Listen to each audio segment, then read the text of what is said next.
సూచనగా ఉన్నారు. ఇక్కడ అబ్రహాము, లోతు ఇద్దరు కూడా ధనవంతులే. కానీ దేవుడు ఇక్కడ ఎవరి ఆస్తి వారికి లెక్క చెప్పకుండా ఇద్దరిని కలిపి దేవుడు ఏమంటున్నాడంటే బహు ధనవంతుడై ఉండేను.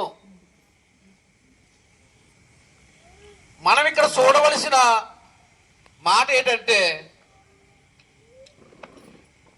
అబ్రహాము, లోతు పెద్దనాన్న కొడుకుని, లోతు అబ్రహాము తమ్ముడు కొడుకు. లోతు అబ్రహామును వెంబడిస్తున్నాడు. ఎవరిని వెంబడిస్తున్నాడండి? లోతు అబ్రహాంని, అంటే తండ్రిని కొడుకు వెంబడిస్తున్నాడు. తండ్రిని కొడుకు వెంబడించినంత వరకు కూడా అలా ఆస్తులు ఎడది